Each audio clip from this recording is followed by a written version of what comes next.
नमस्कार दोस्तों, फिर से आपका बहुत बहुत स्वागत है। तो भारतीय संविधान के भाग 3 के विषय में हम बात कर रहे थे, जिसका संबंध है फंडामेंटल राइट से, मौलिक अधिकार से। इसमें हमने ये देखा था कि आर्टिकल 14 से लेकर के आर्टिकल 18 तक का संबंध समानता के अधिकार से है, राइट टू इक्वलिटी से है। उसके बाद हमने आर्टिकल 19 से लेकर के आर्टिकल 22 तक को समझा, जिसका संबंध स्वतंत्रता के अधिकार से है, राइट टू फ्रीडम से है। फिर जो शोषण के विरुद्ध अधिकार है, आर्टिकल 23 और आर्टिकल 24 में दिया हुआ है, उसके विषय में समझा। अब जो अगला आर्टिकल है वह है धार्मिक स्वतंत्रता का अधिकार, राइट टू रिलीजियस फ्रीडम। और धार्मिक स्वतंत्रता के अधिकार भारतीय संविधान के आर्टिकल 25 से लेकर के आर्टिकल 28 तक में दिया गया है। तो हम समझेंगे इस वीडियो में कि धार्मिक स्वतंत्रता के अधिकार के अंतर्गत कौन कौन अधिकार आता है। चूंकि भारत एक धर्मनिरपेक्ष राष्ट्र है, तो धर्मनिरपेक्ष राष्ट्र में लोगों को अपने धर्म मानने की स्वतंत्रता होनी चाहिए। तो भारतीय संविधान इस संबंध में क्या व्यवस्था करता है हम समझेंगे। आइए देखिए, जो धार्मिक स्वतंत्रता का अधिकार है उनमें पहला जो आर्टिकल है वह है आर्टिकल 25। आर्टिकल 25 में कहा गया है अंतःकरण और धर्म की स्वतंत्रता।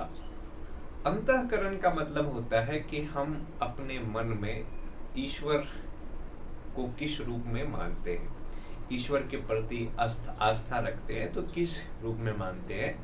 मतलब हम ईश्वर के किस रूप की पूजा करते हैं। अलग अलग लोग अलग अलग रूप में मानते हैं ईश्वर को। चाहे वो मुस्लिम हो तो वो अपने हिसाब से मानते हैं, हिंदू लोग अपने हिसाब से, जो क्रिश्चियन लोग हैं वो अपने हिसाब से मानते हैं। तो भारतीय संविधान लोगों को अंतःकरण की स्वतंत्रता देता है, लोगों को ये स्वतंत्रता देता है कि वो ईश्वर के जिस रूप को मानना चाहे उस रूप को मान सकते हैं। और अगर कुछ व्यक्ति नास्तिक है, मतलब ईश्वर में विश्वास नहीं रखते हैं, तो भारतीय संविधान उनको भी ये अधिकार देता है कि उनको मानना है तो मानने, ये उसकी पर्सनल अभिव्यक्ति है, उनकी व्यक्तिगत मामला है, वो ईश्वर को माने या ना माने। भारतीय संविधान को इससे कोई मतलब नहीं है, बल्कि भारतीय संविधान उस व्यक्ति को ये आजादी देता है। धर्म की स्वतंत्रता का मतलब हो गया कि अगर आप किसी धर्म को मानते हैं तो धर्म से जुड़ा हुआ जो आचरण होता है, जो आस्था होता है, अपने धर्म को प्रचार करने की जब बात आती है, धर्म के आधार पर कर्मकांड करने की जो बात आती है, इस तरह की स्वतंत्रता की व्यवस्था करता है आर्टिकल 25। आर्टिकल 25 में जो धर्म के प्रति स्वतंत्रता है, चाहे वो पूजा पद्धति का स्वतंत्रता हो, ईश्वर को मानने की स्वतंत्रता हो, इस चीज की व्यवस्था करता है आर्टिकल 25। लेकिन एक चीज ध्यान में रखिएगा कि आर्टिकल 25 में जो अंतःकरण और धर्म की स्वतंत्रता दिया गया है, इस पर प्रतिबंध लगाया जा सकता है। और प्रतिबंध लगाए जाने के 3 आधार है। सबसे पहले लोक व्यवस्था प्रभावित नहीं होना चाहिए, लोक व्यवस्था, सदाचार और स्वास्थ्य। इन 3 आधार पर व्यक्ति के अंतःकरण की स्वतंत्रता को सीमित किया जा सकता है। अगर किसी व्यक्ति के अंतःकरण की स्वतंत्रता के कारण लोक व्यवस्था प्रभावित होता है, अगर धर्म की स्वतंत्रता व्यक्ति को मिलता है तो व्यक्ति को पूजा करने की आजादी जरूर मिलता है। इसका मतलब ये नहीं होता है कि आप धर्म के नाम पर हुड़दंग करेंगे, आप धर्म के नाम पर ऐसी काम करेंगे जिससे लोक व्यवस्था प्रभावित हो, दूसरा जो समाज में सदाचार है वो प्रभावित हो और स्वास्थ्य प्रभावित हो। अगर इस तरह की चीज प्रभावित होगा तो राज्य धर्म की स्वतंत्रता पर प्रतिबंध लगा सकता है, धर्म की स्वतंत्रता को सीमित कर सकता है। देखिए, जो आर्टिकल 25 में जो अंतःकरण और धर्म की स्वतंत्रता की बात किया गया है, इस पर इन 3 आधार पर प्रतिबंध लगाया जाता है। जो धर्म की स्वतंत्रता है, धर्म की स्वतंत्रता पर व्यक्ति को ये भी आजादी है कि व्यक्ति अपने धर्म की प्रचार प्रसार करे। और जब कोई व्यक्ति अपने धर्म के प्रचार प्रसार करेगा और उनके बातों को सुनकर कोई व्यक्ति उस धर्म से प्रभावित होता है और उससे प्रभावित होकर के वो अगर धर्म अपने पुराने धर्म को छोड़ करके नए धर्म में दीक्षित होना चाहे, यानी कि धर्म परिवर्तन करना चाहे, तो व्यक्ति को पूरी आजादी है कि व्यक्ति कल तक ईश्वर के किसी और रूप का पूजा कर रहे थे, कल तक व्यक्ति हिंदू धर्म में थे और आज अगर उन्होंने बौद्ध धर्म से प्रभावित हो गया, जैन से प्रभावित हो गया, ईसाई से प्रभावित हो गया, तो व्यक्ति को पूरी आजादी है कि वो अपने धर्म को परिवर्तन कर सकते हैं। और एक इंसान को ये भी आजादी है कि वो अपने धर्म के बातों को दूसरे व्यक्ति तक रख सकते हैं, अपने धर्म के अच्छाइयों के बारे में दूसरे व्यक्ति को बता सकते हैं। और दूसरा व्यक्ति अगर उन धर्मों के अच्छाई को सुन करके धर्म परिवर्तन करना चाहे तो उस व्यक्ति को धर्म परिवर्तन करने की पूरी स्वतंत्रता होता है। पर इसमें एक चीज याद रखिएगा कि अगर कोई व्यक्ति मतलब आस्था के कारण या अपनी इच्छा से धर्म परिवर्तन करना चाहे तो वो धर्म परिवर्तन अंतःकरण की स्वतंत्रता होगा। अगर धर्म परिवर्तन करना चाहे अंतःकरण में परिवर्तन के कारण, यानी कि एक व्यक्ति ने पहले किसी और धर्म को मानता था और वो अब किसी और धर्म से प्रभावित होकर के अपने पुराने धर्म को छोड़ करके नया धर्म ग्रहण कर लिया, तो ये व्यक्ति के अंतःकरण में परिवर्तन है। और इस आधार पे अगर कोई व्यक्ति अपना धर्म परिवर्तन करना चाहे तो ये हमारा संविधान क्या करता है कि उनको अनुमति देता है, उनको सहमति देता है। पर किसी व्यक्ति को जबरदस्ती धर्म परिवर्तन नहीं कराया जा सकता है। अगर जबरदस्ती धर्म परिवर्तन कराएगा तो जबरदस्ती धर्म परिवर्तन कराना क्या है, एक अपराध है और इस पर सजा हो सकता है। यानी कि कोई व्यक्ति किसी व्यक्ति को छल से या धमकी देकर या लालच से इन आधार पर किसी व्यक्ति के अगर धर्म को परिवर्तित कराया जा रहा है तो इसको हमारा संविधान अपराध मानता है और ऐसे करने वाले व्यक्ति को सजा दिया जा सकता है। यानी कि आर्टिकल 25 जो है इनमें अंतःकरण और धर्म की स्वतंत्रता दिया गया है, जिसका मतलब हो गया कि व्यक्ति को ये आजादी है कि वो अपने मन में जिस भी ईश्वर के रूप को मानना चाहे माने, जिस तरीके से भी पूजा पद्धति को अपनाना चाहे अपनाए, अपने धर्म की प्रचार प्रसार करे, अपने धर्म के बारे में लोगों को बताए। अगर दूसरे व्यक्ति उसके धर्म से प्रभावित होता है तो दूसरा व्यक्ति अगर उन धर्म को ग्रहण करता है तो राज्य को इससे कोई दिक्कत नहीं है। किंतु अगर किसी के धर्म परिवर्तन जबरदस्ती कराया जा रहा है, छल करके, कपट करके या धमकी दे करके, तो ये एक अपराध होगा और इसके कारण व्यक्ति को सजा दिया जा सकता है जो व्यक्ति धर्म परिवर्तन कराएगा। साथ ही आर्टिकल 25 में कुछ आधार पर प्रतिबंध लगाया जा सकता है। वो आधार क्या क्या है? लोक व्यवस्था,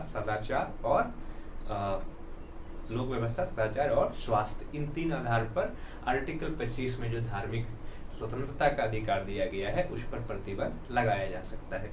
अब देखते हैं कि आर्टिकल 26 में क्या है।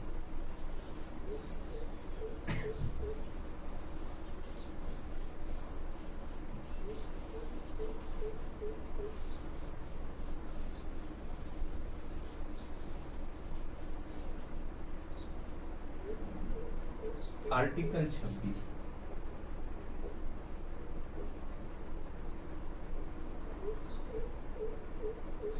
अनुच्छेद 26। देखिए जो आर्टिकल 26 है ना, ये सामूहिक धार्मिक स्वतंत्रता से जुड़ा हुआ है। धार्मिक कार्यों के प्रबंध के संबंध में स्वतंत्रता, कार्यों के प्रबंध की स्वतंत्रता।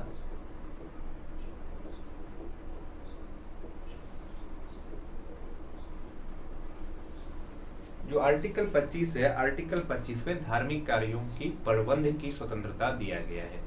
यानी कि आर्टिकल 25 सामूहिक धार्मिक स्वतंत्रता की बात करता है। सामूहिक धार्मिक स्वतंत्रता का मतलब हो गया कि अगर कुछ लोग मिल करके किसी धर्म विशेष को मानते हैं तो उस धर्म के आयोजन कर सकते हैं। आयोजन के लिए अगर पैसा वसूलना हो, चंदा करना, इकट्ठा करना हो तो वो कर सकता है। धार्मिक आयोजन कर सकते हैं। धार्मिक आयोजन के लिए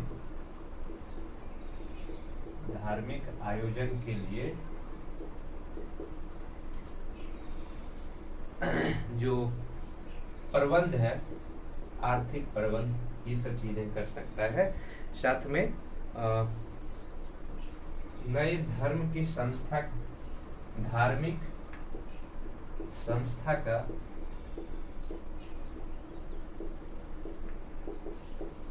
स्थापना कर सकते हैं।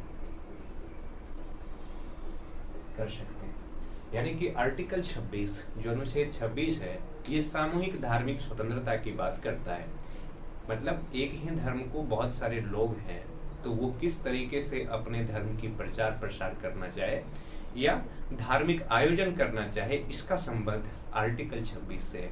आर्टिकल 26 में कुछ ये बातें बताया गया है कि धार्मिक आयोजन व्यक्ति कर सकते हैं, इसका व्यक्ति को स्वतंत्रता है। दूसरा कि धार्मिक आयोजन के लिए प्रबंध कर सकते हैं। प्रबंध मतलब आर्थिक प्रबंध कर सकते हैं कि किस तरीके से पैसा इकट्ठा करना है, चंदा इकट्ठा करना है ताकि धार्मिक आयोजन किया जा सके, इसकी भी व्यक्ति को स्वतंत्रता है। दूसरी चीज कि धार्मिक संस्था की स्थापना कर सकता है। धर्म के अंदर ऐसे संस्था बनाया जा सके ताकि सही तरीके से धार्मिक कार्यों को संचालित किया जा सके। देखिए, एक चीज हमेशा याद रखिएगा कि राज्य भले ही व्यक्ति को धर्म की स्वतंत्रता देता है, पर धर्म की जो गैर धार्मिक पक्ष है, जैसे अगर कहीं पे मंदिर बन रहा है या मस्जिद बन रहा है, तो मंदिर या मस्जिद बनाना ये धार्मिक मामला हो सकता है, पर जिस भूमि पे मंदिर या मस्जिद बन रहा है वो जमीन से जुड़ा हुआ चीज है, वो धर्म के अंदर होते हुए भी गैर धार्मिक पक्ष है।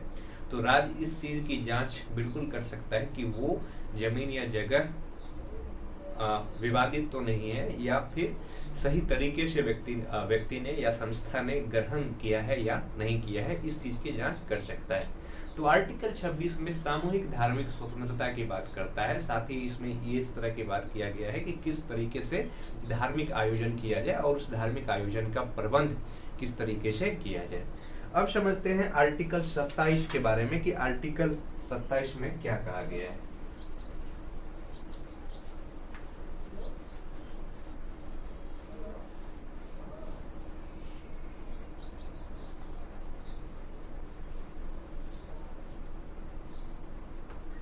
आर्टिकल 27 में कहा गया है कि किसी धर्म विशेष की स्वतंत्रता के लिए, किसी धर्म विशेष की स्वतंत्रता के लिए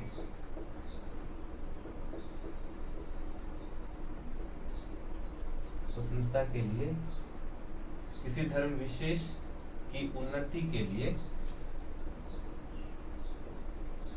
के लिए कर न देने की स्वतंत्रता।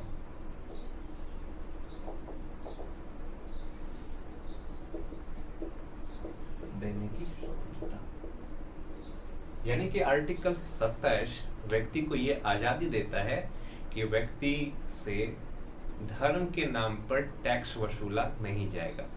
अगर कोई व्यक्ति किसी धर्म को मानते हैं तो या तो उसके अपने धर्म की उन्नति के लिए या इस कारण से कि वो किसी और धर्म को मानते हैं, इस वजह से किसी व्यक्ति से टैक्स नहीं वसूला जाएगा, किसी व्यक्ति से कर नहीं वसूला जाएगा। साथ ही इसमें आर्टिकल 27 में ये भी स्पष्ट किया गया है कि जो राज्य है, राज्य भी जो पब्लिक से पैसा वसूलता है कर के रूप में, उस पैसा को किसी धर्म विशेष के उन्नति के लिए खर्च नहीं कर सकता है।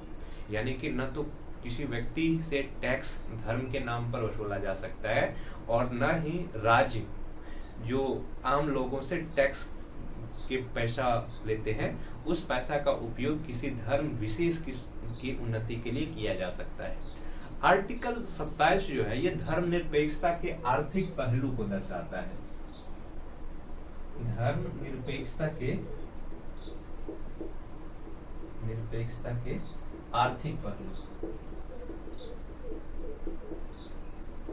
आर्थिक पहलू के बारे में बताता है। यानी कि अगर भारत एक धर्मनिरपेक्ष राष्ट्र है तो धर्मनिरपेक्ष राष्ट्र में किसी व्यक्ति से धर्म के नाम पर टैक्स नहीं वसूला जा सकता है, पहली बात।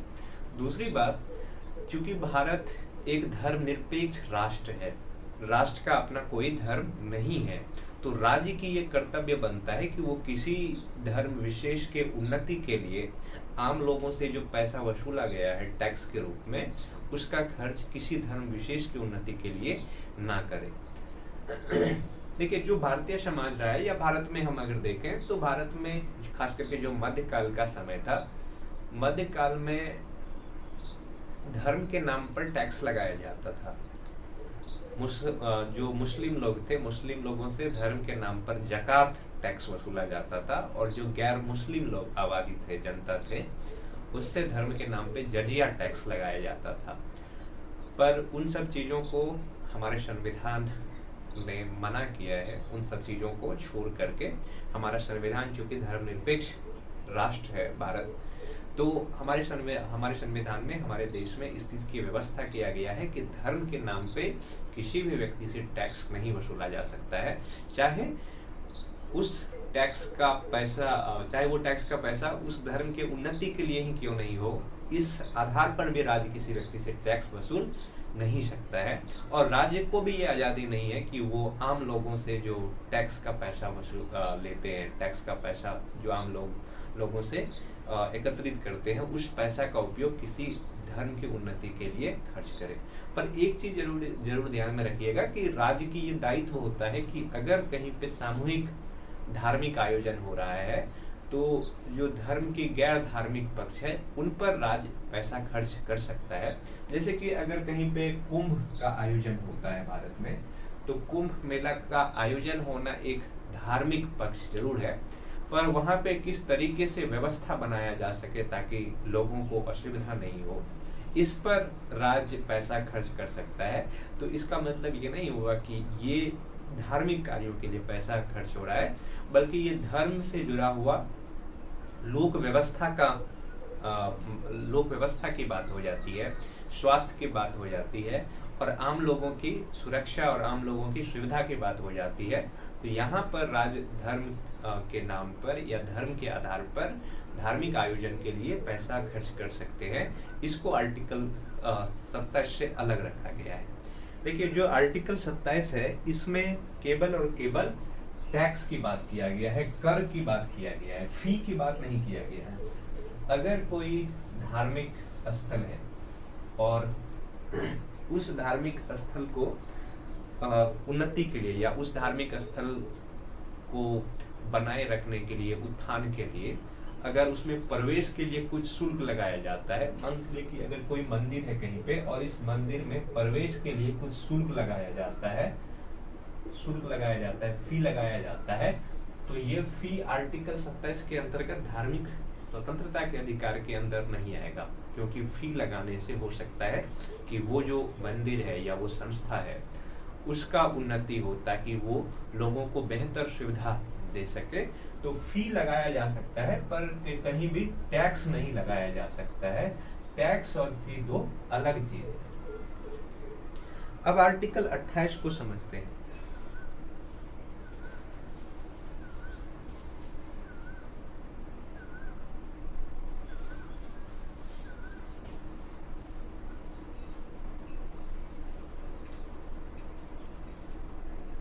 देखिए, जो आर्टिकल 28 है, आर्टिकल 28 इस बात से संबंधित है कि किस शिक्षा संस्था में धार्मिक शिक्षा दी जा सकती है और किस शिक्षा संस्था में धार्मिक शिक्षा नहीं दी जा सकती है।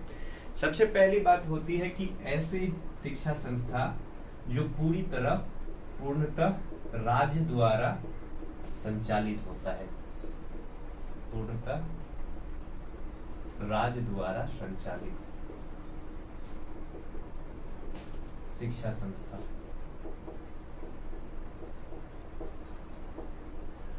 आर्टिकल 28 का संबंध है कि शिक्षा संस्था में धार्मिक शिक्षा दी जा सकती है या नहीं दी जा सकती है। आर्टिकल 28 में पहले कहा गया है कि ऐसी शिक्षा संस्था जो पूर्णतः राज्य द्वारा संचालित हो। जो शिक्षा संस्था पूर्णतः राज्य द्वारा संचालित होगा उसमें धार्मिक शिक्षा नहीं दी जाएगी। धार्मिक शिक्षा नहीं दी जाएगी, नहीं दी जाएगी। नहीं, तो कोई भी शिक्षा संस्था अगर वो राज्य के द्वारा संचालित होता है तो वहाँ पे धार्मिक शिक्षा मना ही होगा, क्योंकि राज्य क्या है, अपने आप में धर्मनिरपेक्ष है।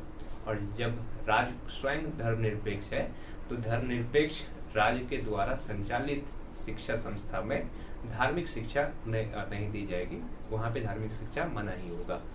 दूसरे कैटेगरी में ऐसे शिक्षा संस्था को रखा गया है जो किसी ट्रस्ट के द्वारा स्थापित हो, किसी ट्रस्ट के द्वारा स्थापित, ट्रस्ट या न्यास के द्वारा स्थापित,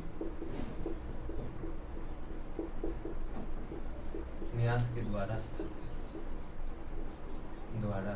देखिए, ट्रस्ट या न्यास के द्वारा स्थापित शिक्षा संस्था का मतलब हो गया कि ऐसे शिक्षा संस्था जिसके प्रशासन के कार्य कौन करते हैं, तो राज्य करते हैं, पर उनकी वित्त से संबंधित काम या आर्थिक पहलू देखें तो राज्य के द्वारा अंशतः राज्य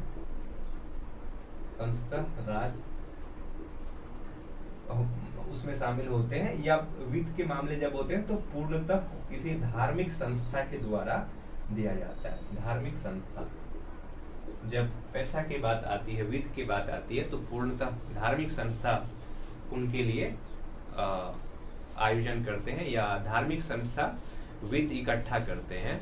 तो ऐसे शिक्षा संस्था में धार्मिक शिक्षा दी जाएगी। ऐसे शिक्षा संस्था में धार्मिक शिक्षा दी जाएगी। ऐसे शिक्षा संस्था का अगर उदाहरण देखना हो तो मदरसा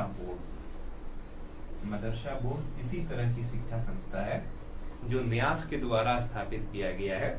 और जब न्यास के द्वारा कोई शिक्षा संस्था स्थापित किया जाएगा तो उस शिक्षा संस्था में धार्मिक शिक्षा दी जा सकती है। अगर हम इसके आगे देखें कि इस तरह की शिक्षा संस्था में क्यों दी जाती है धार्मिक शिक्षा, तो अगर हम इससे आगे देखें तो कुछ शिक्षा संस्था ऐसे होते हैं जो राज्य के द्वारा स्थापित होते हैं, और जो अगला शिक्षा संस्था है वो शिक्षा संस्था कौन सा है? ऐसी शिक्षा संस्था है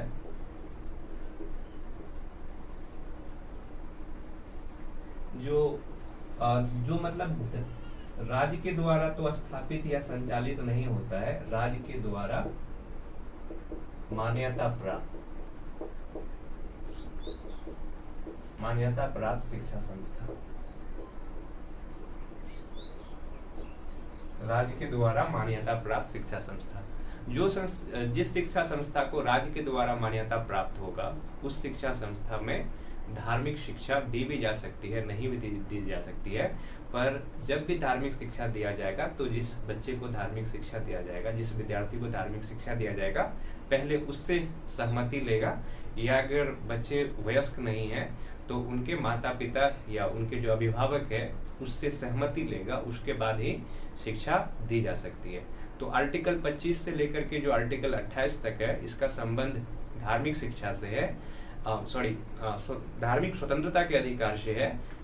और आगे जो हमारा अधिकार होगा वो आर्टिकल 29 और आर्टिकल 30 है, जिसका संबंध संस्कृति एवं शिक्षा संबंधी अधिकार है।